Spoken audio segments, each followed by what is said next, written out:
O encontro do G20 no Brasil veio a calhar com o último capítulo que eu fiz falando sobre a análise do Michael Lavery sobre a desglobalização e o statecraft, onde os países usam a macroeconomia como uma das ferramentas de controle e de soberania para um mundo cada vez mais desglobalizado. Então, o que eu queria comentar aqui é sobre os acordos que foram feitos entre o Brasil e a China, que deram uma clara mensagem de que o Brasil está, pelo menos, tendenciando ou escolhendo fortemente o Oriente e se distanciando do Ocidente, né, pelos Estados Unidos.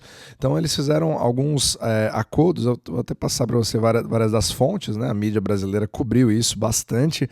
Então teve ali acordo de exportação de produtos agropecuários, esse talvez seja o maior interesse da China nessa parceria, né, bilateral, por conta da necessidade extrema de alimentos que a China tem para resolver o problema deles para o futuro, né, para as próximas décadas. E também teve um acordo interessante que foi de satélites chineses. Apesar da implementação ainda não estar pronta, né, acho que é para 2026, já houve a assinatura desse compromisso, digamos assim, né? Então é interessante você ver pelo contexto do Elon Musk e do Starlink, toda a briga que teve no Brasil recentemente, como isso acaba dando uma mensagem de que o Brasil realmente não está muito interessado na tecnologia americana.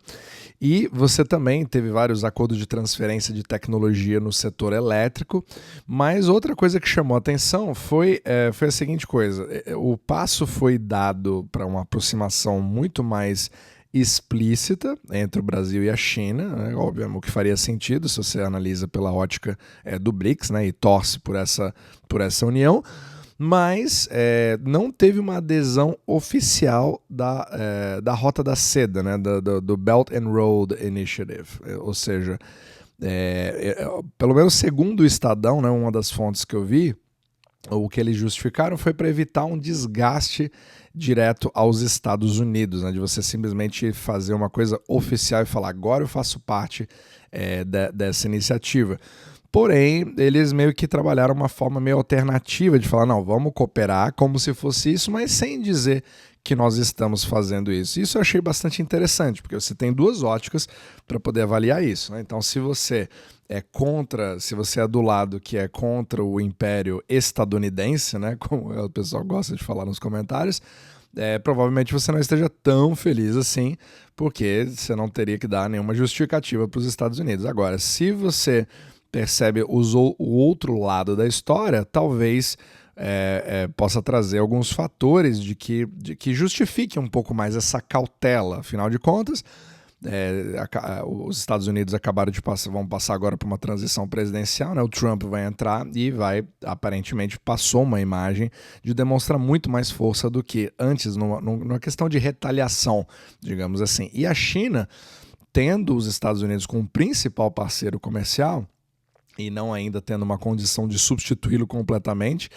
longe disso, inclusive, né, principalmente quando a gente pensa no sistema monetário e o que vem acontecendo com a Rússia, fica um pouco difícil da China simplesmente cortar laços e abraçar totalmente isso, né, porque o Brasil o PIB brasileiro não chega nem perto da Califórnia, por exemplo, né? Então são dimensões muito diferentes nesse jogo. Então dá a impressão de que o Brasil fica mais vulnerável do que numa situação de força. Vamos ver, obviamente, como é que isso vai acontecer. Então, o statecraft que o Michael Lavery fala, essa estratégia, esse jogo de xadrez, onde a macroeconomia é só uma das partes, mas você tem ali a parte bélica, a parte política que acabam influenciando, infelizmente, né? Eu não sou, obviamente, não estou aqui para dizer que eu tenho uma boa análise geopolítica, não é a minha especialidade, mas você precisa começar a avaliar as peças. Meu objetivo é trazer aqui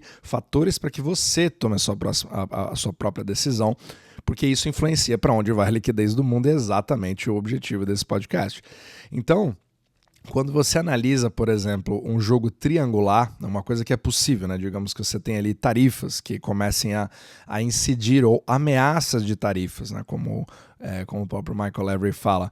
Isso já começa a criar um jogo psicológico de mudanças, mesmo que você não tenha algo implementado. Então, vou dar um exemplo.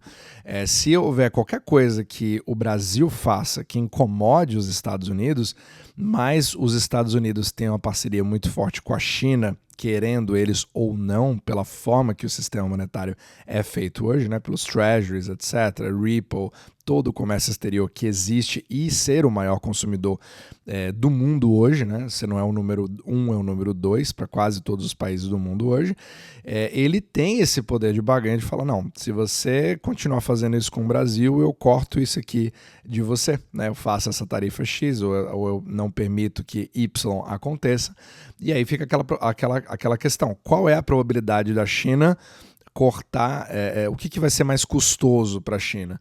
Cortar laços com os Estados Unidos ou cortar laços com o Brasil se isso ferir os seus próprios interesses, percebe? Então muitas vezes você consegue agir de uma forma triangulada, que não necessariamente vai dar uma segurança para o Brasil. E aí, como investidor brasileiro, né, ou internacional, é importante você colocar essas jogadas na sua análise macroeconômica para saber o que vai acontecer com o seu dinheiro, porque isso, obviamente, influencia o DXY, influencia as bolsas, influencia absolutamente tudo. Então, é importante agora ver, é muito interessante ver a movimentação dos blocos, né? Porque num processo de desglobalização você vai entendendo ao longo dos anos os novos times que vão se formando nessa nova, né, entre aspas, nova ordem mundial que vai se formando cada vez mais. Então isso é um passo, não é nem tanto um passo assim BRICS, mas é uma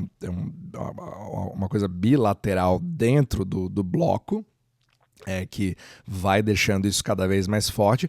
Então vai ser bastante interessante, porque aí você começa a ter, a China já é o maior parceiro comercial do Brasil hoje, e faz sentido você fazer cada vez mais negócios com eles. Agora, é interessante ver também essa parte da vulnerabilidade e o quão dependente fica o Brasil dessa parceria e quão frágil ela pode ser se isso criar algum conflito de interesse dentro dos interesses chineses, porque afinal de contas, no mundo desglobalizado você está voltado mais para o seu próprio umbigo. Então, parceiros que podem aparentar ser parceiros agora, eles só conseguem ser mais duradouros num mundo mais desglobalizado, com descooperação, se os seus interesses e equivalências de forças forem interessantes.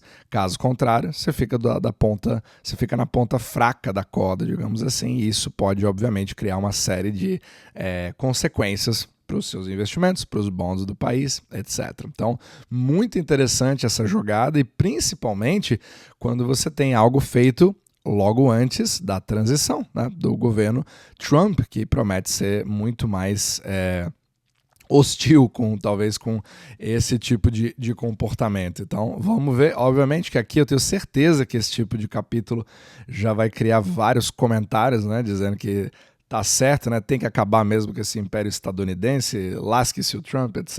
E outros vão dizer, bom, beleza, talvez o Brasil esteja dando um tiro no pé, talvez não. Então vamos ver aí a cena dos próximos capítulos, vai ser bem interessante poder ver, e obviamente se os outros países também do bloco, ou África do Sul, Índia, tudo isso vai ter uma mexida, principalmente quando houver as próximas movimentações diplomáticas no novo governo Trump também. Então tudo isso cria uma incerteza absoluta, né, em relação à macroeconomia, mas nesse exato momento, dólar DXY disparando 107 nesse momento, deixando o dólar extremamente escasso, fazendo com que o real esteja hoje numa fragilidade, é como se ele estivesse boiando numa maré que ele não consegue controlar absolutamente nada. E você percebe, principalmente pelo fato dos juros no Brasil não pararem de subir, mostrando claramente que existe uma percepção de risco no sistema bancário. Isso vai ajudar,